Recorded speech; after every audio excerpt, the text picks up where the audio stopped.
നമ്മെ മുന്നോട്ട് നയിച്ച ശ്രീ കെ സുരേന്ദ്രൻജി, അദ്ദേഹം രാജീവ് ചന്ദ്രശേഖർജിക്ക് മിനിറ്റ്സ് ബുക്ക്, പാർട്ടിയുടെ ദൈനംദിന പ്രവർത്തനങ്ങളുടെ മിനിറ്റ്സ് ബുക്ക് കൈമാറുന്ന ചടങ്ങാണ്. ആ ചടങ്ങിലേക്ക് കടക്കുന്നതിന് മുമ്പ് തന്നെ സുരേന്ദ്രൻജിയുടെ സൈലന്റ് പെർമിഷനോടെ ഞാൻ ഒന്ന് രണ്ട് വാക്ക് സൂചിപ്പിച്ചോട്ടെ. കഴിഞ്ഞ അദ്ദേഹത്തോട് ചോദിച്ചാൽ അദ്ദേഹം പെർമിഷൻ തരില്ല. കഴിഞ്ഞ 5 വർഷമായിട്ടാണ് അദ്ദേഹം സംസ്ഥാന അധ്യക്ഷനായിട്ട് പ്രവർത്തിക്കുന്നത്. വ്യക്തിപരമായിട്ട് എൻ്റെ ഒരു അനുഭവം പങ്കുവച്ചാൽ 2003 ഒക്ടോബർ മാസം 22-ാം തീയതിയാണ്, അന്ന് വൈകുന്നേരമാണ് സുരേന്ദ്രൻജി അന്നത്തെ യുവമോർച്ചയുടെ സംസ്ഥാന പ്രസിഡന്റായി പ്രവർത്തിക്കുന്ന സമയത്താണ് എൻ്റെ ഫോണിലേക്ക് ഒരു കോൾ വരുന്നത്. അദ്ദേഹത്തിൻ്റെ ടീമിനോടൊപ്പം യുവമോർച്ചയിൽ പ്രവർത്തിക്കണമെന്ന് ആവശ്യപ്പെട്ടുകൊണ്ട് വിളിക്കുന്നത്. അന്ന് മുതൽ 2003 ഒക്ടോബർ 22-ാം തീയതി മുതൽ ഇന്ന് വരെ വ്യത്യസ്ത ചുമതലകളിൽ സുരേന്ദ്രൻജിയുമായി ബന്ധപ്പെട്ട് പ്രവർത്തിക്കുവാനുള്ള അവസരം ലഭിച്ചിട്ടുണ്ട്. ഞാൻ ഒരു കാര്യം കേരളത്തോട് പറയുന്നു, കേരളത്തിലെ പാർട്ടി BJP പ്രവർത്തകരോട് പറയുന്നു. സാധാരണക്കാരനായ ഒരു അനുഭാവിയെ അല്ലെങ്കിൽ ഒരു ചെറുപ്പക്കാരനെ ആത്മവിശ്വാസം കൊടുത്ത ഒരു മാതൃകാ പാർട്ടി പ്രവർത്തകനാക്കി മാറ്റുക എന്നുള്ള ദൗത്യം കേരളത്തിൽ ഏറ്റവും നന്നായിട്ട് നിർവഹിച്ചിട്ടുള്ള ഒരു BJP നേതാവാണ് കെ സുരേന്ദ്രൻജി എന്ന് 25 വർഷത്തെ എൻ്റെ അനുഭവ സമ്പത്തിന്റെ കാര്യത്തിൽ ഞാൻ പറയുന്നു. നിരവധി സമര ഘട്ടങ്ങളിലൂടെ കടന്നു പോയിട്ടുണ്ട്. അപ്പോഴൊക്കെ തന്നെ നമ്മൾ പതറിപ്പോഴുമ്പോൾ ഒക്കെ തന്നെ നമ്മെ കൈപിടിച്ച് മുന്നോട്ട് നയിച്ചിട്ടുണ്ട്. ഞാൻ കൂടുതൽ സമയം അനുവദിക്കാത്തതുകൊണ്ട് പറയുന്നില്ല. അതുകൊണ്ട് തന്നെ അദ്ദേഹത്തിന്റെ ഇത്രയും കാലത്തെ അനുഭവ സമ്പത്ത്, സംസ്ഥാന അധ്യക്ഷൻ എന്നുള്ള നിലയ്ക്കുള്ള 5 വർഷത്തെ പരിചയം ഭാവിയിൽ കേരളത്തിൽ BJPക്ക് ഏറ്റവും വലിയ മുന്നേറ്റത്തിന് അവസരമുണ്ടാക്കുമെന്ന് പറഞ്ഞുകൊണ്ട് മിനിറ്റ്സ് ബുക്ക് കൈമാറിയതിനു ശേഷമുള്ള പാർട്ടി പ്രവർത്തകരെ അഭിസംബോധന സംസാരിക്കുവാൻ വേണ്ടി അദ്ദേഹത്തെ ക്ഷണിക്കുന്നു. അതിനു മുമ്പ് അദ്ദേഹം പാർട്ടി പതാക രാജീവ് ചന്ദ്രശേഖർജിക്ക് കൈമാറും. എല്ലാ പാർട്ടി ഭാരവാഹികൾക്കും, ഈ സമ്മേളനം വീക്ഷിക്കുന്ന മറ്റ് സഹപ്രവർത്തകർക്കും, ഈ സമ്മേളനം ജനങ്ങളിലെത്തിക്കാൻ ഇവിടെ എത്തിയിട്ടുള്ള മാധ്യമപ്രവർത്തകർക്കും എല്ലാവർക്കും എൻ്റെ വിനീതമായ നമസ്കാരം. ഇന്നത്തെ ദിവസം ശ്രീ രാജീവ് ചന്ദ്രശേഖർജിയുടെ വാക്കുകൾ കേൾക്കാനാണ് നമ്മളെല്ലാവരും കാത്തിരിക്കുന്നത്. അതിനു മുമ്പ് പ്രഹ്ലാദ് ജോഷി രാഷ്ട്രീയ വിഷയങ്ങൾ ഇവിടെ സംസാരിക്കും. അതുകൊണ്ട് സ്ഥാനമൊഴിയുന്ന അധ്യക്ഷൻ എന്നുള്ള നിലയിൽ അധികം സമയം പ്രസംഗിക്കാൻ ഞാൻ ഈ അവസരം ഉപയോഗിക്കുന്നില്ല. കഴിഞ്ഞ 5 വർഷം ഭാരതീയ ജനതാ പാർട്ടിയുടെ സംസ്ഥാന പ്രസിഡന്റായി നിങ്ങളുടെ എല്ലാവരുടെയും അനുഗ്രഹാശിസ്സുകളോടെ, നിങ്ങളുടെ എല്ലാവരുടെയും പിന്തുണയോടുകൂടി കഴിഞ്ഞ 5 വർഷം പ്രവർത്തിക്കാനുള്ള അവസരം എനിക്ക് ലഭിച്ചു. ഭാരതീയ ജനതാ പാർട്ടിയുടെ ചരിത്രം നോക്കിയാൽ ശ്രീ ഒ രാജഗോപാൽജി മുതൽ ശ്രീ PS ശ്രീധരൻ പിള്ള സാർ വരെയുള്ള അനേകം മഹാരഥന്മാരായിട്ടുള്ള നേതാക്കന്മാർ, രാജേട്ടൻ രാമപിള്ള സാർ, അതുപോലെ CK പത്മനാഭൻജി, മാരാർജി, അന്തരിച്ചു പോയ മാരാർജി, ശ്രീധരൻ മാസ്റ്റർ,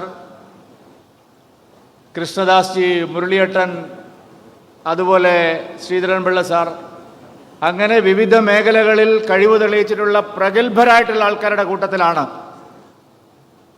കഴിഞ്ഞ 5 വർഷത്തിന് മുമ്പ് ഒരു സാധാരണക്കാരനായിട്ടുള്ള ഒരു പാർട്ടി പ്രവർത്തകന് ഇങ്ങനെയുള്ള ഒരു അവസരം പാർട്ടിയുടെ കേന്ദ്ര നേതൃത്വവും സംസ്ഥാനത്തെ നേതൃത്വവും എനിക്ക് നൽകിയത്. കഴിഞ്ഞ 5 വർഷം ലഭിച്ച ആ ഒരു അവസരത്തിന് BJPയിൽ മാത്രമാണ് ഏതൊരു സാധാരണ പ്രവർത്തകനും അതിൻ്റെ ഏത് പദവികളിലും എത്തിച്ചേരാൻ കഴിയുന്ന ഒരേ ഒരു political party Bharatiya Janata party മാത്രമാണ് ഇന്ത്യയിൽ.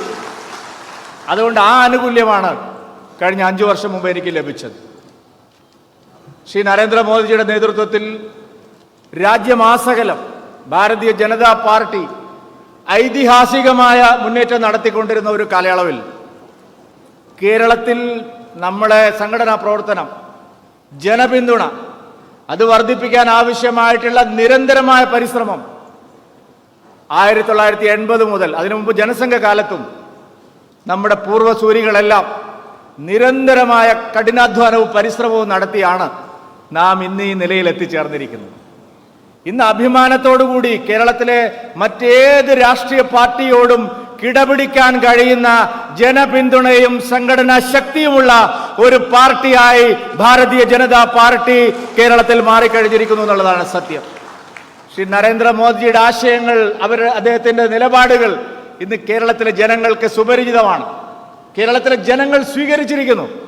ഇവിടെ ഉണ്ടായിരുന്ന ഏറ്റവും വലിയൊരു നെറേറ്റീവ്, നിങ്ങൾ ഇങ്ങോട്ട് വേണ്ട, വിദ്യന് തെക്ക് ഇപ്പുറത്ത്, വാളയാറിന് ഇപ്പുറത്ത് നിങ്ങൾക്ക് കാലുകുത്താൻ കഴിയില്ല, കേരളം BJPക്ക് ബാലികേറ മലയാണെന്നാണ് ഇതുവരെ ഉണ്ടായിരുന്ന പ്രതീതി.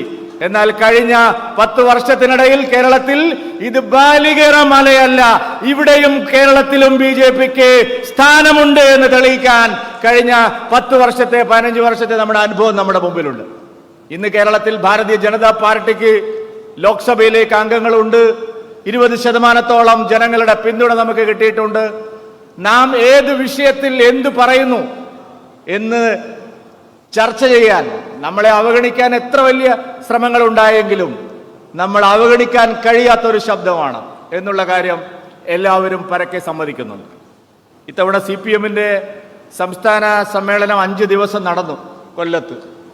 5 ദിവസത്തിൽ 3/4 സമയവും അവരുടെ പൊളിറ്റിക്കൽ റിപ്പോർട്ടിങ്ങിന്റെ ഭാഗമായിട്ടുള്ള റിപ്പോർട്ടിങ്ങിൽ 3/4 സമയവും അവർ ചെലവഴിച്ചത് കേരളത്തിലെ BJPയുടെ അഭൂതപൂർവമായ വളർച്ചയെക്കുറിച്ച് ചർച്ച ചെയ്യുന്നതിന് വേണ്ടിയായിരുന്നു എന്ന് നാം സമ്മതിക്കുന്നുണ്ട്. ലോക്സഭാ തെരഞ്ഞെടുപ്പ് കഴിഞ്ഞപ്പോൾ BJP പ്രകടനത്തെ സംബന്ധിച്ച് മാധ്യമ പ്രവർത്തകരും നിരീക്ഷകന്മാരും എല്ലാം വിലയിരുത്തി.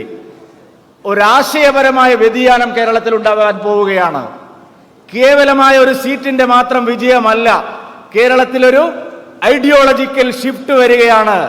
ഇത്രയും കാലം കേരളം പരീക്ഷിച്ച് പരാജയപ്പെട്ട ആശയങ്ങളിൽ നിന്നും മാറി ഒരു പുതിയ ആശയത്തിന് കേരളത്തിലെ ജനങ്ങൾ സ്വീകരിക്കാൻ തുടങ്ങിയിരിക്കുന്നു എന്നുള്ള ഒരു ഘടനാപരമായിട്ടുള്ള മാറ്റമാണ് കേരളത്തിൽ ഉണ്ടായതെന്നാണ് എല്ലാവരും വിലയിരുത്തിയത്.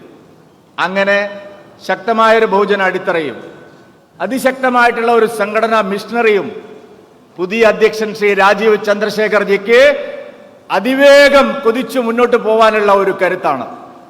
രാജീവ് ചന്ദ്രശേഖർജി പാർട്ടിയുടെ പുതിയ അധ്യക്ഷനായി വരുമ്പോൾ അദ്ദേഹത്തിന് ദൈനംദിന രാഷ്ട്രീയ പ്രവർത്തന പാരമ്പര്യമുണ്ടോ എന്നൊക്കെ ചില ആളുകൾ, മാധ്യമങ്ങൾ, ചില വിമർശകന്മാർ തുടങ്ങിയിട്ടുണ്ട്. ദൈനംദിന രാഷ്ട്രീയ പ്രവർത്തനത്തിന് പൂർണ്ണമായിട്ടും സജ്ജനായിട്ടുള്ള അദ്ദേഹത്തിന് അത് 100% ദൈനംദിനം പൊളിറ്റിക്കൽ ആക്ടിവിറ്റി നടത്താൻ കഴിയുന്ന ഒരാളാണെന്ന് തിരുവനന്തപുരത്തെ കഴിഞ്ഞ 1 വർഷത്തെ അനുഭവം നമ്മുടെ മുമ്പിലുണ്ട്. അദ്ദേഹം ലോക്സഭാ തെരഞ്ഞെടുപ്പിൽ തിരുവനന്തപുരത്ത് സ്ഥാനാർത്ഥിയായി വരുമ്പോൾ ഇതേ ചോദ്യം എല്ലാവരും ചോദിച്ചു, രാജീവ് ചന്ദ്രശേഖർജിക്ക് എങ്ങനെയാണ് ഒരു ദൈനംദിന പ്രവർത്തകനായിട്ട് വരാൻ കഴിയുന്നത്? 5 ദിവസം കഴിഞ്ഞപ്പോ വിമർശകന്മാരെല്ലാം അവരുടെ നിലപാട് മാറ്റി രാജീവ് ചന്ദ്രശേഖർജിയെ പോലെ സ്വീകാര്യനായ ഒരു നേതാവ് തന്നെയാണ് തിരുവനന്തപുരത്തിനും കേരളത്തിനും വേണ്ടതെന്ന് അവർ മാറ്റി പറഞ്ഞിട്ടുണ്ട്. അതുകൊണ്ട് രാജീവ് ചന്ദ്രശേഖർജിയുടെ 3 പതിറ്റാണ്ട് കാലത്തെ അനുഭവ പാരമ്പര്യവും അദ്ദേഹത്തിന്റെ തീക്ഷ്ണമായിട്ടുള്ള ജീവിത അനുഭവങ്ങളും അദ്ദേഹം കൈവച്ച മേഖലകളിലെല്ലാം നേടിയിട്ടുള്ള ഉജ്ജ്വലമായിട്ടുള്ള വിജയങ്ങളും കേരളത്തിലെ പാർട്ടിക്ക് നവോന്മേഷം നൽകും. ഒരു പുതിയ കുതിച്ചുചാട്ടത്തിന് അദ്ദേഹത്തിന്റെ കടിഞ്ഞാൺ, അദ്ദേഹത്തിന്റെ കയ്യിലിരിക്കുന്ന കടിഞ്ഞാൺ അദ്ദേഹം അത് ഉപയോഗിച്ച് മുന്നോട്ട് കൊണ്ടുപോകുമെന്നുള്ള കാര്യത്തിൽ സ്ഥാനമൊഴിയുന്ന അധ്യക്ഷൻ എന്നുള്ള നിലയിലേക്ക് യാതൊരു സംശയവുമില്ല. അദ്ദേഹത്തിന്റെ പേര് പാർട്ടിയുടെ സംസ്ഥാന അധ്യക്ഷ സ്ഥാനത്തേക്ക് പരിഗണിക്കപ്പെടുന്നു എന്നുള്ള ആശയം ഉരുത്തിരിഞ്ഞു വന്ന ഉടനെ തന്നെ കേരളത്തിലെ എല്ലാ BJP നേതാക്കളും ഒരുമിച്ചിരുന്ന് അദ്ദേഹമായിരിക്കും അടുത്ത 5 വർഷം കേരളത്തിൽ ഭാരതീയ ജനതാ പാർട്ടിയെ നയിക്കേണ്ടതെന്ന് ഐകകണ്ഠേനയാണ് തീരുമാനമെടുത്തത്. കഴിഞ്ഞ 4 മാസമായിട്ട് ഈ മുന്നിൽ നിൽക്കുന്ന നമ്മുടെ മാധ്യമ സുഹൃത്തുക്കളെല്ലാം എന്തെല്ലാം പ്രചരണങ്ങൾ നടത്തി, എന്തെല്ലാം വ്യാഖ്യാനങ്ങൾ ഉണ്ടായി, എന്തെല്ലാം ആഖ്യാനങ്ങൾ ഉണ്ടായി, അതിനെല്ലാം അപ്പുറത്താണ് ഭാരതീയ ജനതാ പാർട്ടിയുടെ കാര്യങ്ങളെന്ന് തെളിഞ്ഞിരിക്കുകയാണ് അദ്ദേഹത്തിന്റെ സ്ഥാനാരോഹണത്തിലൂടെ എന്നുകൂടി പറയാൻ ഞാൻ ഈ അവസരം ഉപയോഗിക്കുകയാണ്. ഞാൻ ദീർഘിപ്പിക്കുന്നില്ല. വളരെ ഘടനാപരമായിട്ടുള്ള പല മാറ്റങ്ങളും കഴിഞ്ഞ കുറച്ച് കാലങ്ങളായിട്ട് നമ്മുടെ പാർട്ടിക്കകത്ത് വന്നുകൊണ്ടിരിക്കുന്നു. കേരളത്തിൽ ഒരു പൊളിറ്റിക്കൽ പാർട്ടിയും കൈവയ്ക്കാൻ തയ്യാറായിട്ടില്ലാത്ത മേഖലകളിലെല്ലാം ഭാരതീയ ജനതാ പാർട്ടി കൈവച്ചിരിക്കുന്നു. സുഹൃത്തുക്കളെ, 280 പാർട്ടി മണ്ഡലം പ്രസിഡന്റുമാരിൽ 39 വനിതാ മഹിളാ പ്രസിഡന്റുമാരെ നിയമിക്കാൻ ഭാരതീയ ജനതാ പാർട്ടിക്ക് സാധിച്ചിരിക്കുന്നു. CPM-നോ കോൺഗ്രസിനോ 2 പതിറ്റാണ്ട് കഴിഞ്ഞാലും സ്വപ്നം കാണാൻ കഴിയാത്ത ഒരു നേട്ടമായി ഞാൻ അതിനെ കണക്കാക്കുകയാണ്. അവർക്ക് സ്വപ്നം പോലും കാണാൻ കഴിയില്ല. 30 ജില്ലാ കമ്മിറ്റികളിൽ 4 ജില്ലാ കമ്മിറ്റികൾ നയിക്കുന്നത് വനിതാ രത്നങ്ങളാണ്. നാരി ശക്തി എന്നുള്ളത് ഒരു മുദ്രാവാക്യം മാത്രമല്ല ഭാരതീയ ജനതാ പാർട്ടിക്ക്, അതൊരു യാഥാർത്ഥ്യമാണ് എന്ന് തെളിയിക്കാൻ നമുക്ക് കഴിഞ്ഞിട്ടുണ്ട്. 31 SC മണ്ഡലം പ്രസിഡന്റുമാർ, പട്ടികജാതിക്കാരുടെയും പട്ടികവർഗക്കാരുടെയും കാര്യങ്ങൾ സംസാരിക്കുന്ന മറ്റു പാർട്ടികൾ അവർക്ക് എവിടെയാണ് സ്ഥാനം കൊടുത്തിരിക്കുന്നത്? ഇന്നലെ കൊടിക്കുന്നിൽ സുരേഷ് പറഞ്ഞിരിക്കുന്നു, ഒരു പട്ടികജാതിക്കാരനാണെന്നുള്ളതിന്റെ പേരിൽ ഞാൻ കോൺഗ്രസിനകത്ത് അവഗണന നേരിടുകയാണ്. ആ കാലത്താണ് 31 പട്ടികജാതി മണ്ഡലം പ്രസിഡന്റുമാരെ നിയമിക്കാൻ ഭാരതീയ ജനതാ പാർട്ടിക്ക് സാധിച്ചിരിക്കുന്നത്. 8 പട്ടികവർഗ മണ്ഡലം പ്രസിഡന്റുമാരെ, ST മണ്ഡലം പ്രസിഡന്റുമാരെ കേരളത്തിൽ ഭാരതീയ ജനതാ പാർട്ടിക്ക് ഈ സംഘടനാ തെരഞ്ഞെടുപ്പിൽ സാധിച്ചിട്ടുണ്ട്. ഭാരതീയ ജനതാ പാർട്ടി ഹിന്ദുക്കളുടെ മാത്രം പാർട്ടിയാണ് എന്നുള്ള ഒരു ആക്ഷേപം എപ്പോഴും നമുക്കെതിരെ ഉയരുന്നതാണ്. അല്ല, ഇത് എല്ലാവരുടെയും പാർട്ടിയാണ്. കേരളത്തിൽ ആരൊക്കെ ജീവിക്കുന്നുണ്ടോ അവരുടെ എല്ലാവരുടെയും പാർട്ടിയാണ് ഭാരതീയ ജനതാ പാർട്ടി എന്ന് നമുക്ക് നമ്മുടെ അനുഭവത്തിലൂടെ തെളിയിക്കാൻ കഴിഞ്ഞിട്ടുണ്ട്. ഇത്തവണ 30 ജില്ലാ പ്രസിഡന്റുമാരിൽ 3 ജില്ലാ പ്രസിഡന്റുമാർ ക്രൈസ്തവ സമുദായത്തിൽ നിന്നുള്ളവരാണ് എന്ന് അഭിമാനത്തോടെ പറയാൻ എനിക്ക് സാധിക്കും. ഏതെങ്കിലും 3 ജില്ലാ കമ്മിറ്റികളല്ല. ഇതാ ഇവിടെ ഇരിക്കുന്നുണ്ടല്ലോ സുരേഷ് ഗോപിജി, നമ്മുടെ കേന്ദ്രമന്ത്രി. അദ്ദേഹം തിരുവനന്തപുരത്ത് ജയിച്ച ലീഡ് ചെയ്ത 6 മണ്ഡലങ്ങളിൽ 4 മണ്ഡലങ്ങളും ഉള്ള ജില്ലാ കമ്മിറ്റിയാണ് ഞങ്ങൾ ക്രൈസ്തവ സമുദായ തൃശൂർ ആ 4 അസംബ്ലി മണ്ഡലങ്ങൾ ഉൾപ്പെടുന്ന ജില്ലാ കമ്മിറ്റിയാണ് ഒരു ക്രൈസ്തവ നേതാവിനെ നയിക്കാനായിട്ട് ഭാരതീയ ജനതാ പാർട്ടി തീരുമാനിച്ചിരിക്കുന്നതെന്നുള്ള കാര്യം പറയാൻ ഞാൻ ആഗ്രഹിക്കുകയാണ്. അവിടെ മാത്രമല്ല, കോട്ടയത്ത് ഭാരതീയ ജനതാ പാർട്ടിക്ക് ഏറ്റവും സ്വാധീനമുള്ള സ്ഥലങ്ങളിൽ, ഇടുക്കി ജില്ലയിൽ BJPക്ക് ഏറ്റവും സ്വാധീനമുള്ള സ്ഥലങ്ങളിൽ 3 ക്രിസ്ത്യൻ ജില്ലാ പ്രസിഡന്റുമാരെ ഇത്തവണ നിയമിക്കാൻ സാധിച്ചിട്ടുണ്ട്. എല്ലാ വിഭാഗം ജനങ്ങളെയും, എല്ലാ ക്ലാസുകളിലുള്ള ജനങ്ങളെയും, എല്ലാ തരത്തിലുമുള്ള സാമൂഹ്യമായിട്ടുള്ള വിവേചനത്തിന് വിധേയമായിട്ടുള്ള ജനവിഭാഗങ്ങളെയും പാർശ്വവൽക്കരിക്കപ്പെട്ടവരെയും സംസ്ഥാനത്തും മണ്ഡലങ്ങളിലും ബൂത്തുകളിലും നേതൃനിരയിലേക്ക് ഉയർത്തിക്കൊണ്ടുവരാനുള്ള കഠിനമായിട്ടുള്ള പരിശ്രമം കഴിഞ്ഞ കുറച്ചു കാലമായിട്ട് BJP നടത്തിക്കൊണ്ടിരിക്കുകയാണ്. അതിന്റെ ഗുണം ഈ നാട്ടിലെ ജനങ്ങൾക്ക് ഭാരതീയ ജനതാ പാർട്ടിയിലുള്ള വിശ്വാസം വർദ്ധിക്കാൻ സഹായകമായിട്ടുണ്ട്. ഒരു കാര്യം മാത്രം പറഞ്ഞുകൊണ്ട് ഞാൻ അവസാനിപ്പിക്കാം. 3 മുന്നണികളുള്ള സംസ്ഥാനമാണ് കേരളം. മറ്റ് പല സംസ്ഥാനങ്ങളും 2 മുന്നണികളോ 2 പാർട്ടികളോ മത്സരിക്കുന്ന സ്ഥലമാണ്. 3 മുന്നണികൾ ഓടുമ്പോൾ 3ാം സ്ഥാനത്ത് നിൽക്കുന്ന ഒരു മുന്നണിയെ നയിക്കുക അല്ലെങ്കിൽ ഒരു പാർട്ടിയെ നയിക്കുക എന്നുള്ളത് കേരളത്തെ സംബന്ധിച്ച് അനുഭവത്തിന്റെ അടിസ്ഥാനത്തിലാണ് വളരെ ശ്രമകരമായിട്ടുള്ള ഒരു ജോലിയാണ്.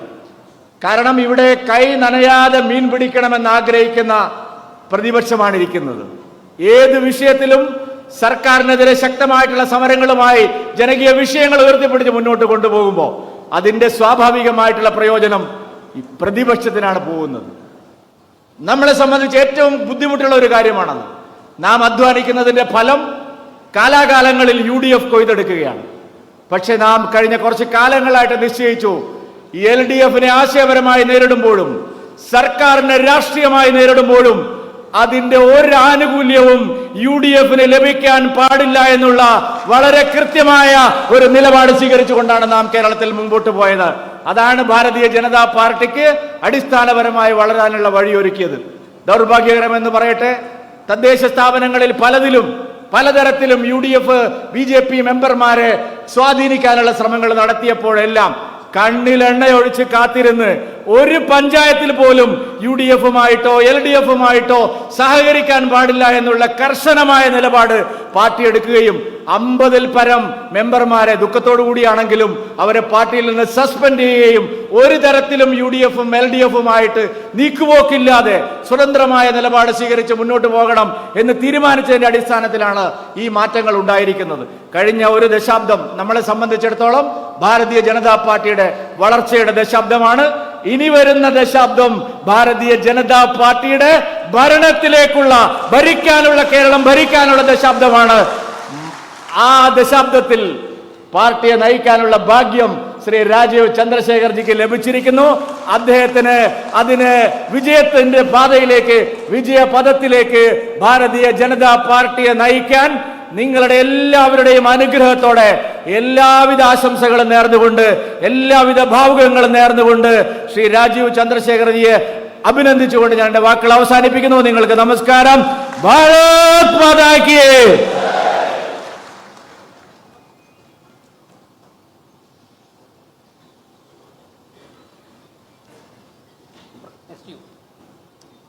അടുത്തതായി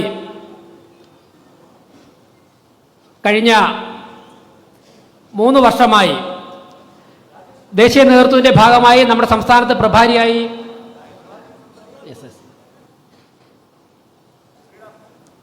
പ്രഹ്ലാദ് ജോഷിജി തുടർന്ന് സംസാരിക്കാൻ വേണ്ടി ക്ഷണിക്കുന്നു.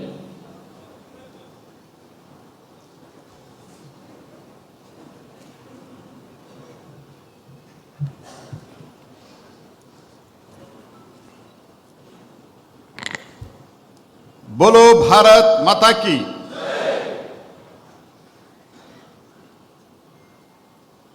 Today's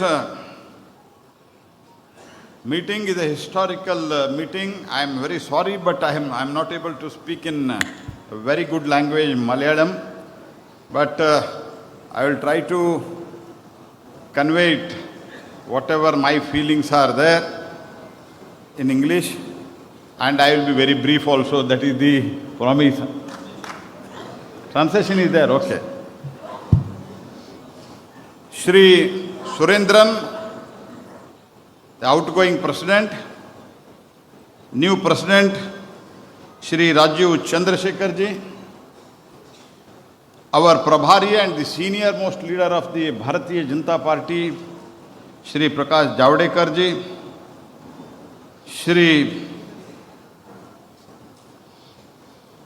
Narayan Nambudri, State Returning Officer, my colleague in Lok Sabha and State Sahaprabhari, Srimati Aparajita Sarangi ji, Shri Suresh Gopi, Shri George Kurian, and all other leaders on the dais, and my all dear workers. I don't think this needs any translation. And I will move further. First of all, I am really thankful on behalf of the entire Kerala Bharatiya Janata Party and the National Bharatiya Janata Party, Mr. Surendran, for entirely 5 years. 5 years and 1 month, little more than a month, he has worked as the President of the Bharatiya Janata Party, Kerala. In many other states where BJP is in power, BJP is in formidable opposition, their working is relatively easy, but in spite of that, and sometimes having health problem also because he is a diabetic, he has worked tirelessly for the party, and today because of under his leadership, effort of you all people, we have reached almost nearly about 20% vote share in Kerala. I thank you and I also congratulate you. Go ahead. ഞാൻ നിങ്ങൾ ഓരോരുത്തരോടും നന്ദിയുള്ളവനാണ്. Kerala BJP നേതൃത്വത്തോടും അഖിലേന്ത്യാ നേതൃത്വത്തോടും. നമുക്കറിയാം, കഴിഞ്ഞ 10 വർഷം ശ്രീ സുരേന്ദ്രജി കേരള സംസ്ഥാന BJPയുടെ അധ്യക്ഷനായി പ്രവർത്തിക്കുകയാണ്. നമുക്കറിയാം, മറ്റു സംസ്ഥാനങ്ങളിൽ BJP അധികാരത്തിലുള്ള സംസ്ഥാനങ്ങളിലും BJP പ്രധാന പ്രതിപക്ഷമായിട്ടുള്ള സംസ്ഥാനങ്ങളിലും പ്രവർത്തിക്കുക എന്നുള്ളത് കുറച്ചും കൂടി എളുപ്പമുള്ള കാര്യമാണ്. പക്ഷെ കേരളത്തിൽ അങ്ങനെയല്ല. പക്ഷെ ബുദ്ധിമുട്ടുള്ള സാഹചര്യമുള്ള സ്ഥലമാണ്.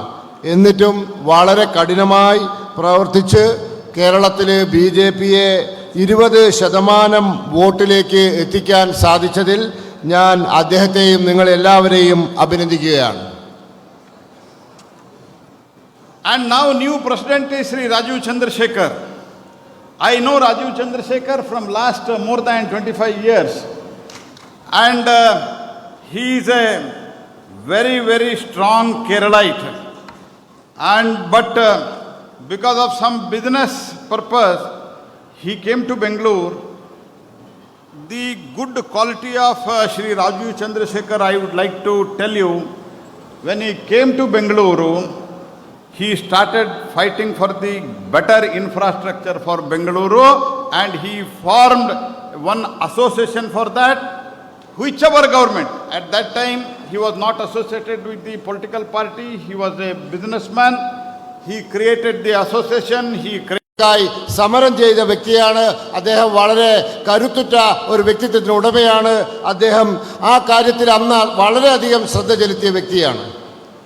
I am quite sure by now he has a clear blueprint about the development of the Kerala Bharatiya Janata Party and the entire Kerala's development.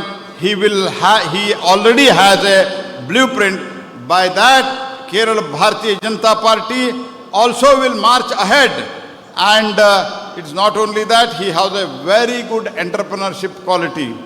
He has brought in so many changes, the fantastic changes, and he has that track record. Especially if I can say about the telecom sector, he has brought in many changes. Looking at his entrepreneurship, Prime Minister Shri Modi, he liked him. When he was in Rajya Sabha, he was one fine morning, Prime Minister Modi called him and made him the minister because of his entrepreneurship quality. And though he was one time he was independent member of Rajya Sabha, but he was very, very active, and he used to understand the policies of then UPA government, and he used to give detailed speech and very critical speech, very informative speech in Rajya Sabha, which I have personally heard many times, and Shri Javadekar ji also heard him many times, because Javadekar ji was there for more than 3 terms in Rajya Sabha, and he was our vocal leader. And because of his entrepreneurship quality and the vocal leadership, I am quite sure Kerala Bharatiya Janata Party will reach a new height. എനിക്ക് അദ്ദേഹത്തിൻ്റെ നേതൃത്വപരമായ കഴിവിനെപ്പറ്റി എനിക്ക് പൂർണ്ണ വിശ്വാസമുണ്ട്. മാത്രവുമല്ല, അദ്ദേഹത്തിന് ഇപ്പോൾ തന്നെ കേരളത്തിൻ്റെ വികസന സങ്കല്പങ്ങളെപ്പറ്റിയും ആവശ്യകതകളെപ്പറ്റിയും കൃത്യമായ ധാരണ ഉണ്ടായിട്ടുണ്ടാവുമെന്നും ഞാൻ മനസ്സിലാക്കുന്നു. അദ്ദേഹം ഒരു സംരംഭകത്വം മുന്നോട്ട് വയ്ക്കുന്ന വ്യക്തിയാണ്, ഒരു സംരംഭകരാണ്. അദ്ദേഹത്തിൻ്റെ സംരംഭക മേഖലയിലുള്ള കഴിവുകൾ കണ്ടിട്ടാണ് ബഹുമാനപ്പെട്ട പ്രധാനമന്ത്രി അദ്ദേഹത്തെ കേന്ദ്ര മന്ത്രിസഭയിൽ മന്ത്രിയാക്കിയത്. മാത്രവുമല്ല, ശ്രീ രാജീവ് ചന്ദ്രശേഖർ അദ്ദേഹം രാജ്യസഭ അംഗമായിരുന്നു, 3 തവണ അംഗമായിരുന്നു. അദ്ദേഹം UPA സർക്കാരിൻ്റെ കാലത്തൊരു സ്വതന്ത്ര അംഗമായിരുന്നിട്ട് കൂടി അദ്ദേഹത്തിന് കൃത്യമായ വികസന സങ്കല്പങ്ങൾ ഉണ്ടായിരുന്നു. ആ കാര്യങ്ങളെപ്പറ്റി, UPA സർക്കാരിൻ്റെ വികസന നയങ്ങളെപ്പറ്റി അതിനെ വിമർശിച്ചുകൊണ്ട് കൃത്യമായി വളരെ ശക്തമായി ദീർഘമായ പ്രസംഗങ്ങൾ രാജ്യസഭയിൽ നടത്തിയിട്ടുണ്ട്. അത് ഞാൻ കേൾക്കാനിടയായിട്ടുണ്ട്. ബഹുമാനപ്പെട്ട പ്രകാശ് ജാവ്ദേക്കർജി അദ്ദേഹം അന്ന് രാജ്യസഭയിലുണ്ടായിരുന്നു, അദ്ദേഹം അത് കേട്ടിട്ടുണ്ട്. ഈ രീതിയിൽ UPA സർക്കാരിൻ്റെ വികസന വിഷയങ്ങളിലുള്ള അനാസ്ഥയെ വിമർശിച്ചുകൊണ്ട് സംസാരിക്കുന്നൊരു വ്യക്തിയാണ്. കൃത്യമായ കാഴ്ചപ്പാടുണ്ട്. അദ്ദേഹത്തിൻ്റെ നേതൃത്വത്തിൽ കേരളത്തിന് ആ മേഖലയിൽ വലിയ ഉയരങ്ങൾ നേടാൻ സാധിക്കുമെന്ന് ഞാൻ ഉറച്ചു വിശ്വസിക്കുന്നു. He has knowledge in technology. Not only in technology, his contribution, support for the veterans, that is ex-defense people and their family, through the initiatives of Flag of Honor Foundation. He has given so many support to the ex-defense people in the country, many families, because whenever they are in need, Rajiv was there to help them. That is his quality. Shri Rajeev ചന്ദ്രശേഖർജിക്ക് അദ്ദേഹത്തിന് സാങ്കേതികമായ മേഖലയിൽ നല്ല അറിവുണ്ട്. അതോടൊപ്പം തന്നെ അദ്ദേഹം മറ്റ് മനുഷ്യത്വപരമായ പ്രവർത്തനങ്ങളിൽ ഏർപ്പെടുന്നു. വിരമിച്ച സൈനികർക്കുള്ള ആവശ്യങ്ങൾ കണ്ടെത്തിക്കൊണ്ട് അവരെ സഹായിക്കാൻ അദ്ദേഹം മുന്നോട്ട് വന്നിട്ടുണ്ട്. അവർക്ക് ആവശ്യങ്ങൾ വന്നപ്പോഴൊക്കെ അദ്ദേഹം സഹായിക്കാനായി ആ മേഖലയിലും അദ്ദേഹം തയ്യാറായിട്ടുണ്ട്. He is always open for new idea. I am quite confident. मुझे पूरा विश्वास है इनके लीडरशिप में Bharatiya Janata party Kerala will benefit a lot, and whatever all these days you have struggled for that struggle, there will be a conclusive success under the leadership of Shri Rajiv ji, and I wish him all the best. അദ്ദേഹത്തിന് പുതിയ കാഴ്ചപ്പാടുള്ള വ്യക്തിയാണ്. അദ്ദേഹത്തെ സംബന്ധിച്ചിടത്തോളം എനിക്ക് ഉറപ്പുണ്ട്, ഭാരതീയ ജനതാ പാർട്ടിക്ക് ഒരു എല്ലാവരെയും ഉൾക്കൊള്ളുന്ന, എല്ലാവരെയും ഒരുമിച്ച് കൊണ്ടുപോകുന്ന ഒരു രീതിയിൽ മുന്നോട്ട് പോകാൻ സാധിക്കും എന്നും എനിക്ക് വിശ്വാസമുണ്ട്. The state of Kerala has 140 MLAs, 98 from LDF and 41 of UDF, but they fight here, but when they go outside Kerala, they mix together in the language of Shri Venkaiah Naidu ji, who was our national president. Kusti in Kerala, Dosti in Delhi and Chennai. കേരളത്തിലെ 140 നിയമസഭാ സാമാജികരാണ്. അതിൽ 99 പേര് LDF-നും 41 പേര് UDF-നുമാണ്. അവരിവിടെ പരസ്പരം യുദ്ധം ചെയ്യും, പരസ്പരം എതിർക്കും. പക്ഷെ കേരളം വിട്ടുകഴിഞ്ഞാൽ അവർ ഒരുമിച്ചാണ്. നമ്മുടെ മുൻ അഖിലേന്ത്യാ അധ്യക്ഷൻ്റെ ഭാഷയിൽ കേരളത്തിൽ ഗുസ്തിയും മറ്റുള്ള സ്ഥലത്ത് അവർ ദോസ്തിലുമാണ്. കേരളത്തിൽ പരസ്പര യുദ്ധം ചെയ്യുന്നു, മറ്റുള്ള സ്ഥലത്ത് അവർ സൗഹാർദ്ദത്തിലുമാണ്. See, I want to tell you only one thing. Bharatiya Janata Party is the pan-India party, only pan-India party where we have either in ruling or with the NDA we are ruling, or a very, very strong, credible opposition, except in Kerala and Tamil Nadu, we are everywhere. From north, from west, from east, everywhere, even northeast, Bharatiya Janata Party is dominating because of the pro-people policy and the leadership of Shri Prime Minister Narendra Modi. നമുക്കറിയാം, BJP ഒരു India മുഴുവൻ വ്യാപിച്ചു കിടക്കുന്ന ഒരു പ്രസ്ഥാനമാണ്. സമ്പൂർണ്ണ ഭാരതത്തിലുമുള്ള ഏക രാഷ്ട്രീയ പ്രസ്ഥാനം ഇന്ന് ഭാരതീയ ജനതാ പാർട്ടിയാണ്. നമ്മൾ എടുത്തു നോക്കിയാൽ ഒന്നുകിൽ നമ്മൾ നേരിട്ട് ഭരിക്കുന്നുണ്ടാകും, അല്ലെങ്കിൽ ചില സംസ്ഥാനങ്ങൾ നമ്മുടെ NDA എന്ന സഖ്യമായി ഭരിക്കുന്നുണ്ടാവും. ഇനി അതുമല്ലെങ്കിൽ നമ്മൾ അവിടുത്തെ പ്രധാന പ്രതിപക്ഷമായിരിക്കും. എന്നാൽ കേരളത്തിലും തമിഴ്നാട്ടിലും മാത്രമേ നമ്മൾ ഇത് രണ്ടുമല്ലാത്ത അവസ്ഥയിലുള്ളൂ. ഇങ്ങനെ നമുക്ക് നേടാൻ സാധിച്ചത് നമ്മുടെ ആദരണീയനായ പ്രധാനമന്ത്രിയുടെ കാഴ്ചപ്പാടിൻ്റെയും അദ്ദേഹത്തിൻ്റെ നേതൃത്വത്തിൻ്റെയും ഫലമായിട്ടാണ്. With 19 states under NDA, the BJP and NDA together, we are ruling almost 65% of the population of this country. We should never forget this. We are a very big party today. We can do this in Kerala also. See, we should understand one thing. In the BJP has already, the Surendranji has mentioned that BJP, out of Mandal President, many are SC, ST, OBC. Lot of representation have been given to all the community, because this is the idea of inclusiveness. This is the idea of Prime Minister Modi. Because of that, Prime Minister Narendra Modi is the only continuously he has become the third time Prime Minister of the country after Nehru. Continuously nobody has become the Prime Minister, and he has that mandate, and he is very, very concerned about Kerala. He is very, very concerned about the plight of Kerala, and we should try to, whatever Prime Minister doing hard work, you are already doing it, but all together, everybody, whoever the party gives the responsibility, nurse a constituency and see that we are in a formidable position. We should come to the power in the Kerala.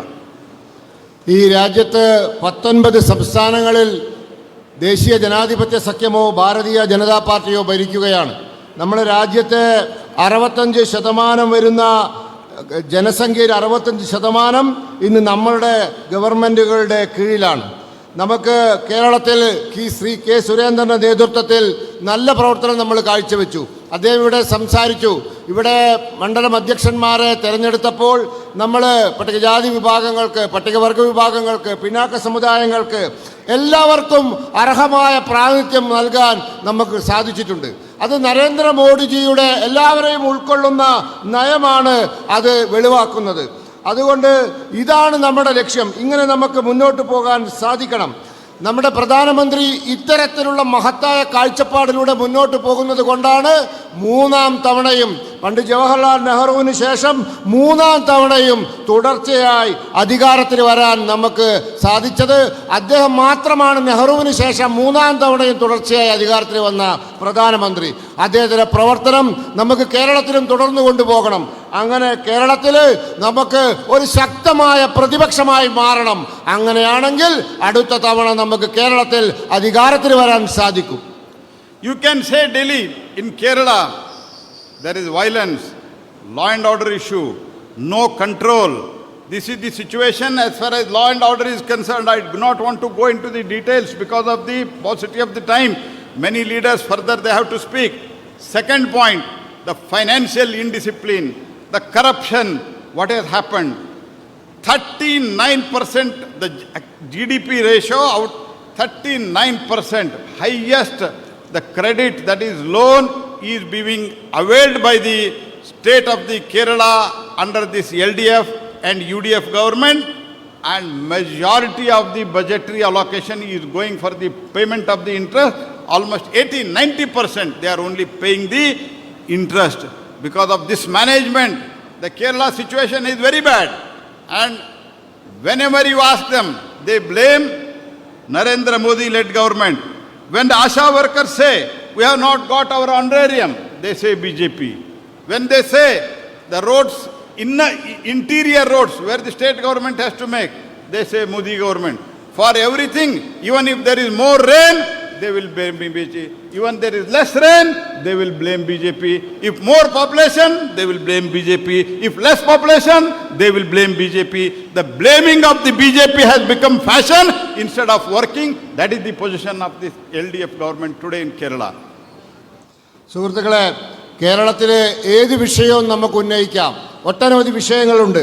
ക്രമസമാധാന പ്രശ്നങ്ങളുണ്ട്, സാമ്പത്തിക അച്ചടക്ക ഇല്ലായ്മയുണ്ട്, അഴിമതിയുണ്ട്, അങ്ങനെ ഒട്ടനവധി പ്രശ്നങ്ങളുണ്ട്. ഇതൊക്കെ നമുക്ക് ഉന്നയിക്കാം.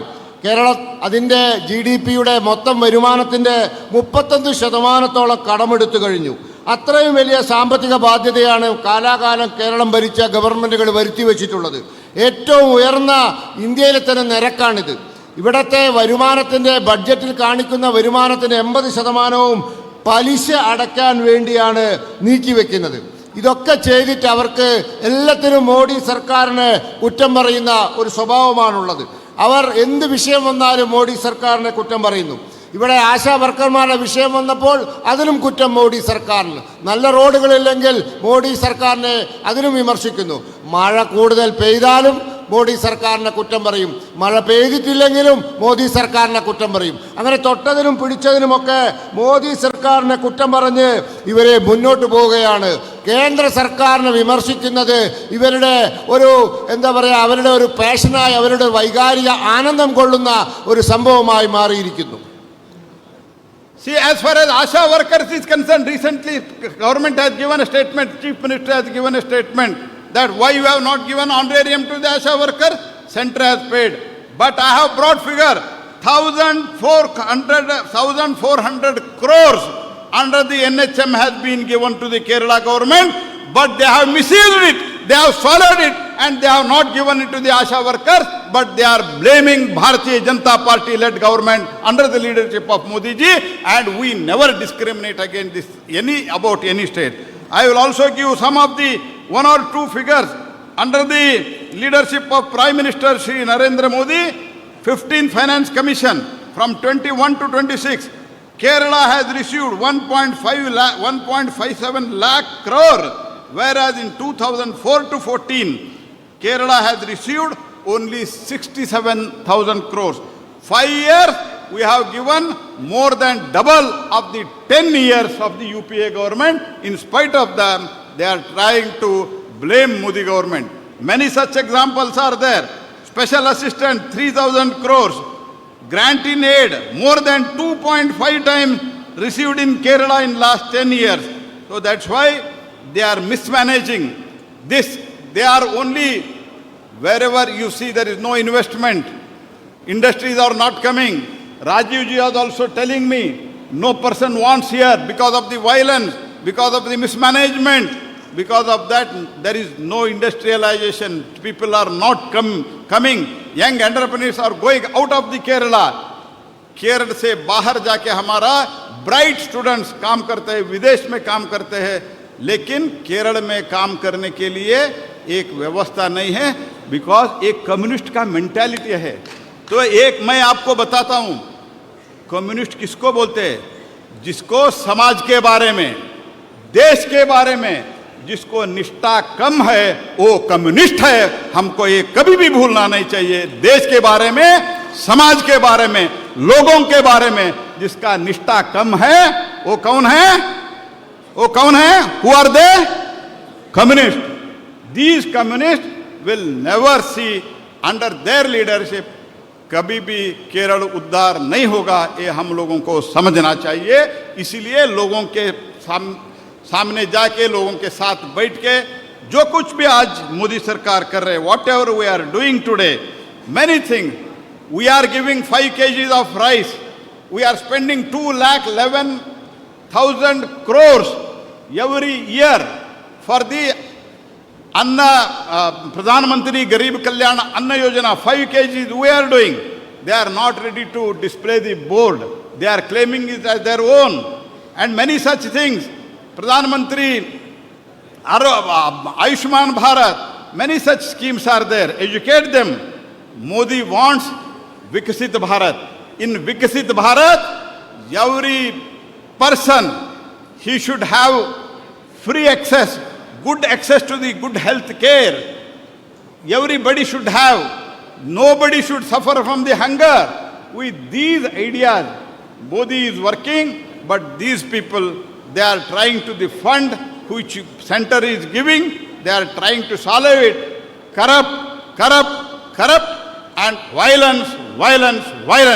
This is the mantra of the LDF and UDF, whereas BJP's mantra under the leadership of Prime Minister Modi is development, vikas. This is our theory, that is our theory. We have Nishtha in Bharat, they have Nishtha in other countries. They have no Nishtha about the people's welfare. We have the Nishtha about the people welfare. This is the difference between the Modi-led Bharatiya Janata Party and the communist and this communist people and LDF, and that is under the leadership of the Congress Party. What this Rahul Gandhi is doing, we are all looking at him, what he is doing. The country is, entire Congress Party, they themselves they are upset. So it is our duty of all of us to go to the nooks and corners of the Kerala, convey the best program, PM Suryagar, everybody will get, because Kerala has got the highest sunny days, but they are not making it. There are more than 10 lakh installations in the country it has happened, whereas in Kerala, not even few thousand it has happened.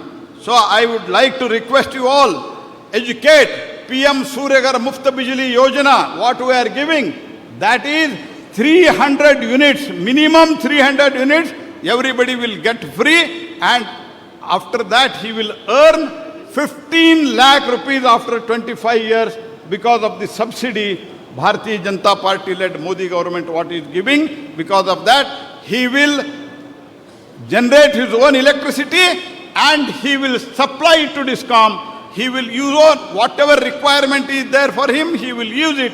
Remaining he will sell it. By that, he will earn 15 lakh rupees at the end of 25 years and free for almost 40 years. This is the Modi sustainable model what he has brought, but these people are not ready to implement it. As a minister for this new and renewable energy, I am making this allegation. They don't want welfare of the people. That's why they are not implementing the scheme of the Bharatiya Janata Party led, Modi led government. They don't want the welfare of the people.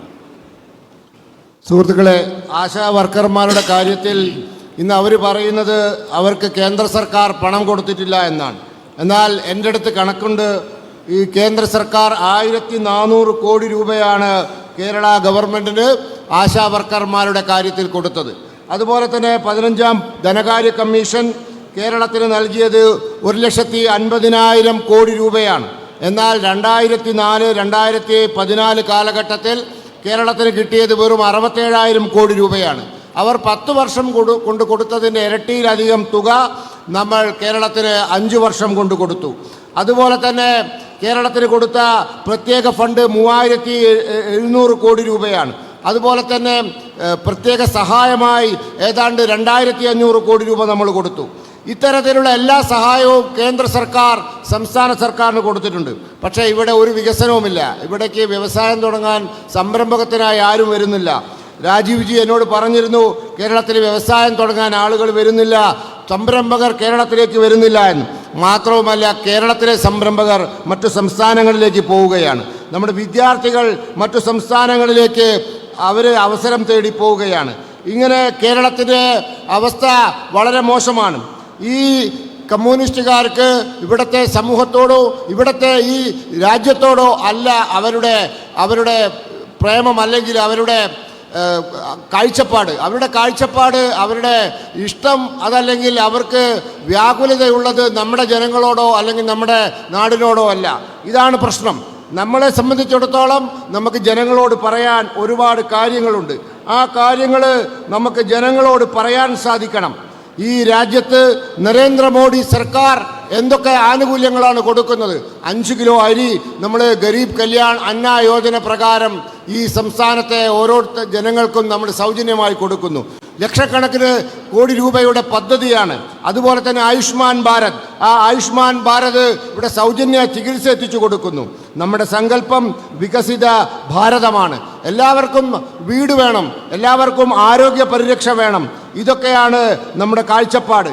BJPയുടെ നേതൃത്വത്തിൽ രാജ്യത്ത് വികസനം വികസനം വികസനം എന്ന ഒരു ലക്ഷ്യം വെച്ച് മുന്നോട്ട് പോകുമ്പോൾ കമ്മ്യൂണിസ്റ്റുകാരും കോൺഗ്രസ്സുകാരും അഴിമതി അഴിമതി അതല്ലെങ്കിൽ അക്രമം അക്രമം എന്ന കാഴ്ചപ്പാടുമായി മുന്നോട്ട് പോവുകയാണ്. കേരളത്തിലെ ഓരോ മുക്കിലും മൂലയിലും പോയി ജനങ്ങളോട് ഈ കാര്യങ്ങൾ പറയണം.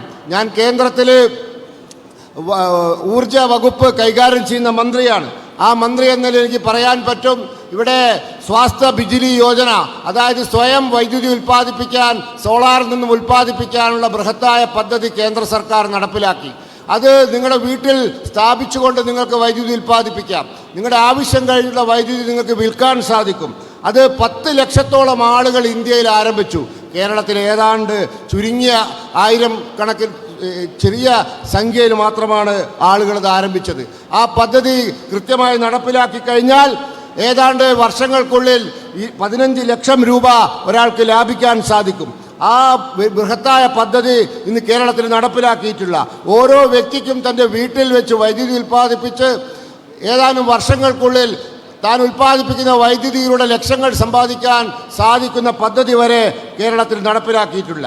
ഇത്തരത്തിലുള്ള പദ്ധതികൾ ഭാരതീയ ജനതാ പാർട്ടി നടപ്പിലാക്കുന്നത് ഈ സംസ്ഥാനത്തെ ജനങ്ങളോട് പറഞ്ഞ് ജനപിന്തുണ നേടി നമുക്ക് മുന്നോട്ട് പോകാൻ സാധിക്കണം.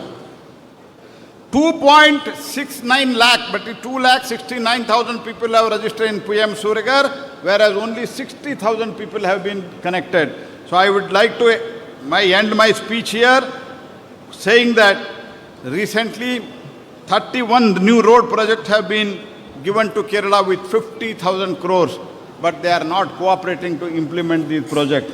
That's why I would like to tell you, whether it is development or the welfare of the people, these two alliance, UDF and the LDF, they cannot do, they don't want, they don't have will to do the welfare of the people and the development of the people. PM Modi has brought in so many schemes for the poor, and also he wants the developed India by 2047, Vikasit Bharat. For that, we have to prepare from this day itself with a killing instinct in every constituency. We should start working, and we should see that this time both of them should be thrown out and Bharatiya Janata Party should come.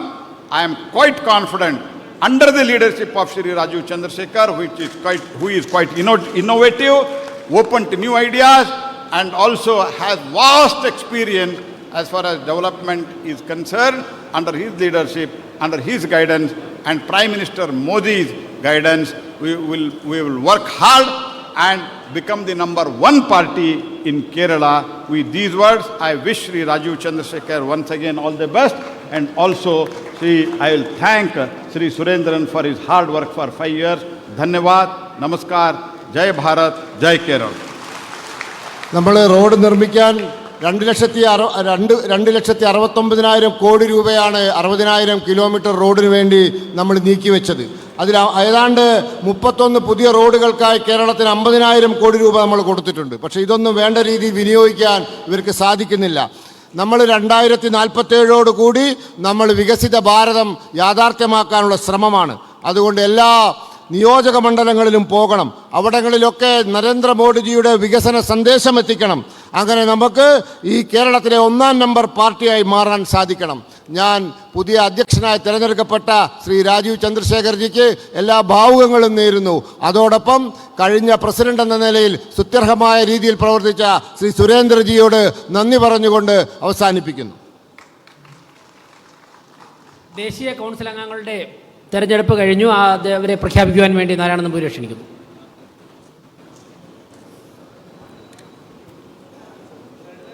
BJPയുടെ അഖിലേന്ത്യാ അധ്യക്ഷനെ തെരഞ്ഞെടുക്കുന്നതിനടക്കമുള്ള പാർട്ടിയുടെ ദേശീയ സമിതിയിലേക്ക് കേരളത്തിൽ നിന്ന് 30 അംഗങ്ങളെയാണ് തിരഞ്ഞെടുക്കപ്പെടേണ്ടത്. ഇന്നലെ സംസ്ഥാന അധ്യക്ഷൻ്റെ തെരഞ്ഞെടുപ്പിൽ നാമനിർദ്ദേശ പത്രിക സമർപ്പിക്കുന്നതോടൊപ്പം നാമനിർദ്ദേശ പത്രിക 30 അംഗങ്ങൾ സമർപ്പിച്ചിരുന്നു. 30 അംഗങ്ങൾ മാത്രമാണ് നാമനിർദ്ദേശ പത്രിക സമർപ്പിച്ചത് എന്നതിനാൽ അവർ ദേശീയ സമിതിയിലേക്ക് തിരഞ്ഞെടുക്കപ്പെട്ടതായി പ്രഖ്യാപിക്കുകയാണ്. ദേശീയ സമിതി അംഗങ്ങളായി ശ്രീ കെ സുരേന്ദ്രൻ,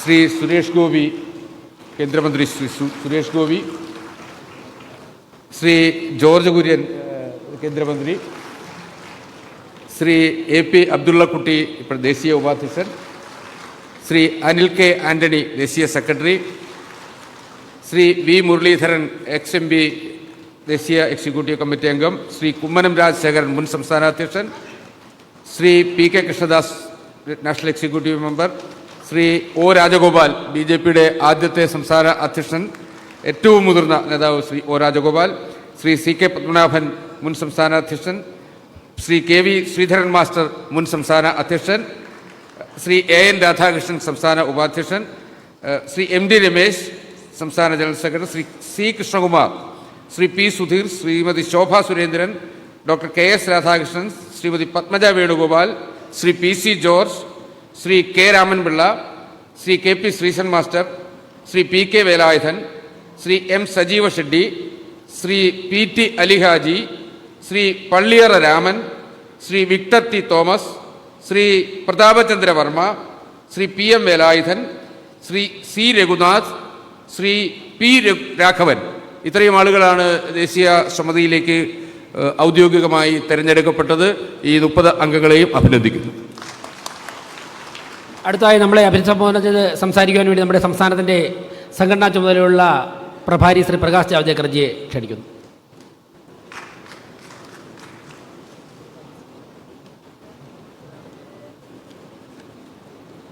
जय जय BJP, जय जय जय जय जय जय BJP, जय जय. So we are all proud Karyakartas of BJP. This is a unique party. Earlier in the world, communists was the largest party. But now, communists have decreased and nowhere communism. Now BJP is the world's largest party and we are member of that party. We are proud to be. We are proud of BJP because we have internal democracy. In Kerala, 277 mandal presidents are elected. 30 district presidents are elected with the consultation and individual opinion of more than 30,000 Karyakartas. This is a rare feat. No party does this. It is only BJP and BJP under Modi which is doing this, and we are all proud members of BJP. And there is no dynasty. As we know, in Congress, there are 3 members of parliament from the one family itself. Sonia Gandhi, Rahul Gandhi, Priyanka Gandhi. There is nothing beyond dynasty. We are proud that 277 mandal presidents and 30 district presidents, nobody is relative of any leader. That is the greatness of BJP. We must be proud of that. For BJP nation, we are a nation first party. For us, nation's welfare and nation's development is the only agenda, and on that we are moving ahead. Go ahead. Bhai. നമ്മൾ ഭാരതീയ ജനതാ പാർട്ടിയുടെ ആത്മാഭിമാനമുള്ള പ്രവർത്തകരാണ്. നമുക്ക് അഭിമാനമുണ്ട് BJPയെ സംബന്ധിച്ച്. കാരണം പണ്ട് ലോകത്തെ ഏറ്റവും വലിയ പാർട്ടി കമ്മ്യൂണിസ്റ്റ് പാർട്ടിയായിരുന്നു. ഇന്ന് കമ്മ്യൂണിസ്റ്റ് പാർട്ടികൾ ക്ഷയിച്ചു പോയി. ഇന്ന് ലോകത്തെ ഏറ്റവും വലിയ പാർട്ടി അത് ഭാരതീയ ജനതാ പാർട്ടിയാണ്. അതിൽ നമുക്ക് അഭിമാനമുണ്ട്. നമുക്ക് BJP പ്രവർത്തകരെന്നതിൽ അഭിമാനമുണ്ട്. കാരണം നമ്മൾ 277 മണ്ഡലം അധ്യക്ഷന്മാരെയും 30 ജില്ലാ അധ്യക്ഷന്മാരെയും 30,000-ഓളം ആളുകൾ സമാധാനപരമായി ചർച്ച ചെയ്ത് ഏക അഭിപ്രായത്തിലെത്തി നമ്മൾ തിരഞ്ഞെടുത്തു. അതുകൊണ്ട് നമുക്ക് BJP എന്ന നിലയിൽ പ്രവർത്തകരെന്നതിന് അഭിമാനമുണ്ട്. മാത്രവുമല്ല, ഈ പാർട്ടിയിൽ കുടുംബാധിപത്യമില്ല. ഇതിൽ യാതൊരു തരത്തിലുള്ള കുടുംബങ്ങളുടെയും ആധിപത്യമില്ല. കോൺഗ്രസിന് സ്ഥിതി നോക്കൂ. ഒരു കുടുംബത്തിൽ നിന്നും 3 ആളുകളാണ് പാർലമെന്റിലുള്ളത്. സോണിയാഗാന്ധി, രാഹുൽ ഗാന്ധി, പ്രിയങ്ക ഗാന്ധി. ഈ 3 അംഗങ്ങൾ പാർലമെന്റിൽ ഇരിക്കുന്നു. നമ്മളെ സംബന്ധിച്ചിടത്തോളം നമ്മൾ ഈ തെരഞ്ഞെടുത്ത 277 മണ്ഡലം അധ്യക്ഷന്മാരും 30 ജില്ലാ അധ്യക്ഷന്മാരിലും ഒരാൾ പോലും കുടുംബാധിപത്യത്തിൻ്റെ അല്ലെങ്കിൽ കുടുംബ ബന്ധത്തിൻ്റെയോ പേരിൽ സ്ഥാനത്ത് എത്തിച്ചേർന്നവരല്ല. അതുകൊണ്ട് നമുക്ക് അഭിമാനമുണ്ട് BJP എന്ന നിലയിൽ. നമ്മൾ മാത്രമല്ല, നമ്മൾ രാഷ്ട്രമാണ് ഏറ്റവും മുൻപിൽ, ഏറ്റവും ഒന്നാമത് എന്ന് വിശ്വസിക്കുന്ന പാർട്ടിയാണ്. നമ്മളെ സംബന്ധിച്ചിടത്തോളം രാഷ്ട്രത്തിൻ്റെ ഐശ്വര്യവും അതോടൊപ്പം തന്നെ വികസനവുമാണ് നമ്മൾ ഒന്നാമതായി കാണുന്നത്. രാഷ്ട്രം ഒന്നാമതാണ് നമുക്ക്. Today we are here and elected Rajiv Chandrasekhar as the new president of Kerala BJP, and I wish him all the best, and we'll always be with you, all Karyakartas with him, and he will reach to a new height because he is passionate and professional, both together. It is not an easy combination, it's a rare combination. Narad Nambudri said that artificial intelligence, he was Minister of IT. But I'll tell you, he is artificial intelligence with original intelligence. That is very important. And therefore, this original intelligence will be of tremendous use in Kerala where he will be leading, and we all will be cooperating with him and take party much ahead. And you have a challenge, Mr. Rajiv, you have a challenge.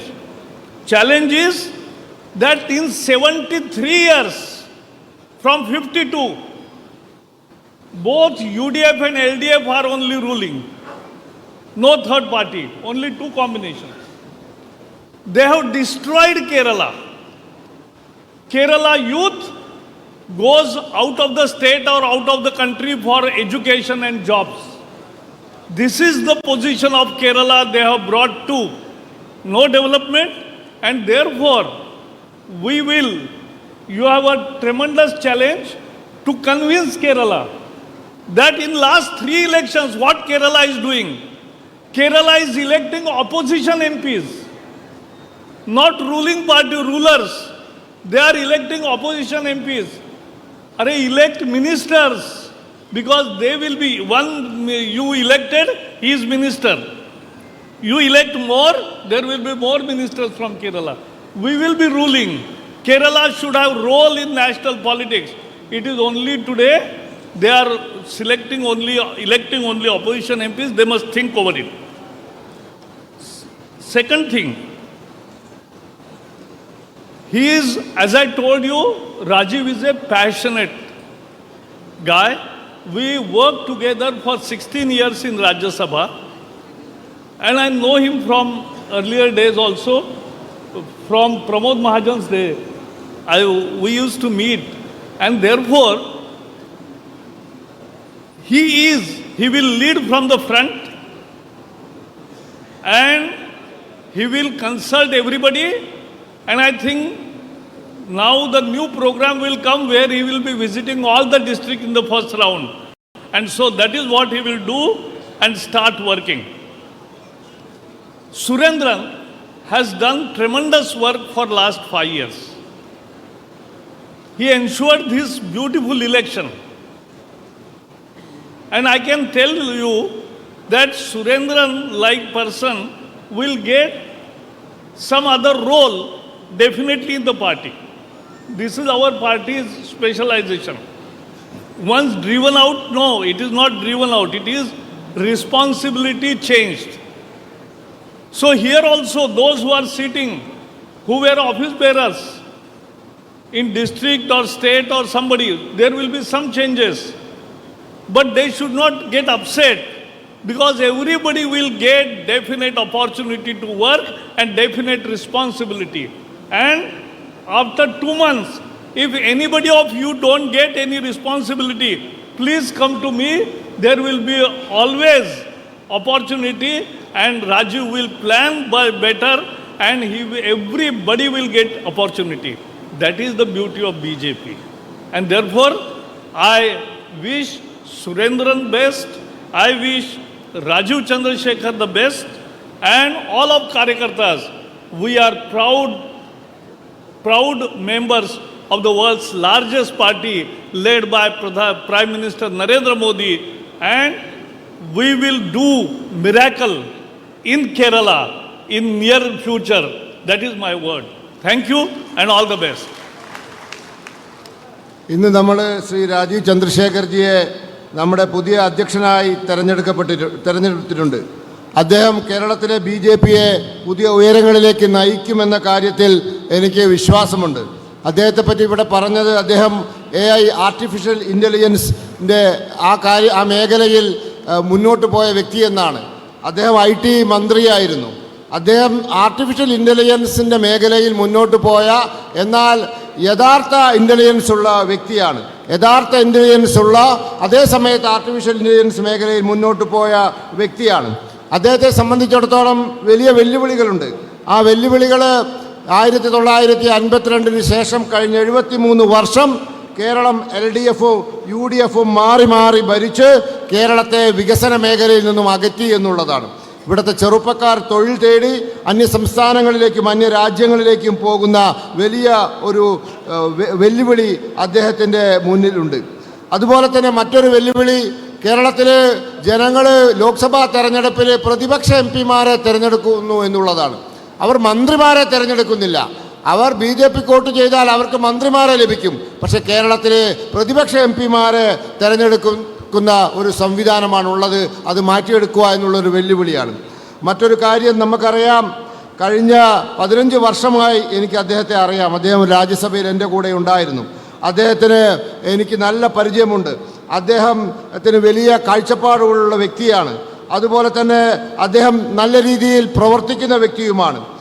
ഇവിടെ നമുക്കറിയാം, K. Surendraji ഒരു നല്ല രീതിയിൽ ഒരു സംഘടനാ തെരഞ്ഞെടുപ്പ് നടത്തി ഇവിടെ ഈ പാർട്ടിയിൽ സുഗമമായ രീതിയിൽ ഈ കാര്യങ്ങൾ ഇവിടെ എത്തിച്ചിരിക്കുകയാണ്. അദ്ദേഹത്തിനും കേരളത്തിലെ BJPയിൽ വലിയ ചുമതല ലഭിക്കും. BJPയിൽ ആരെയും ഒഴിവാക്കില്ല, ആരെയും പറഞ്ഞയക്കില്ല. എല്ലാവർക്കും ഉത്തരവാദിത്തങ്ങൾ കിട്ടും. പക്ഷേ ഉത്തരവാദിത്തങ്ങൾ മാറും. അങ്ങനെ മാറ്റുന്ന സമയത്ത് ആരും ബേജാറാവരുത്, അല്ലെങ്കിൽ വിഷമമുണ്ടാവരുത്. നമ്മുടെ പാർട്ടിയിൽ നടക്കുന്നത് ഉത്തരവാദിത്തങ്ങളുടെ മാറ്റം മാത്രമാണ്. എല്ലാവർക്കും ഉത്തരവാദിത്തം ലഭിക്കും. ആർക്കെങ്കിലും ലഭിച്ചിട്ടില്ലെങ്കിൽ നേതൃത്വവുമായി ബന്ധപ്പെടാൻ സാധിക്കും. അതുകൊണ്ട് ഉത്തരവാദിത്തങ്ങളുടെ മാറ്റം മാത്രമാണ് നമ്മളിവിടെ നടക്കുന്നത്. അതുകൊണ്ട് നമ്മൾ അഭിമാനത്തോടു കൂടി നമ്മൾ ഭാരതീയ ജനതാ പാർട്ടിയിൽ പ്രവർത്തിക്കണം. കാരണം ഈ പാർട്ടി ഇന്ത്യയിലെ ഏറ്റവും വലിയ പാർട്ടിയാണ്. ആ പാർട്ടി എല്ലാവരെയും ഉൾക്കൊള്ളുന്ന പാർട്ടിയാണ്. അതുകൊണ്ട് അഭിമാനത്തോടു കൂടി നമുക്ക് ഈ പാർട്ടിയിൽ പ്രവർത്തിക്കാൻ സാധിക്കണമെന്ന് പറഞ്ഞുകൊണ്ട് അവസാനിക്കും. അടുത്തതായി നമ്മെ അഭിസംബോധന ചെയ്യാൻ വേണ്ടി പാർട്ടിയുടെ സംസ്ഥാന സഹപ്രഭാരി ശ്രീമതി അപരാജിത സാരംഗി എം പി ക്ഷണിക്കുന്നു.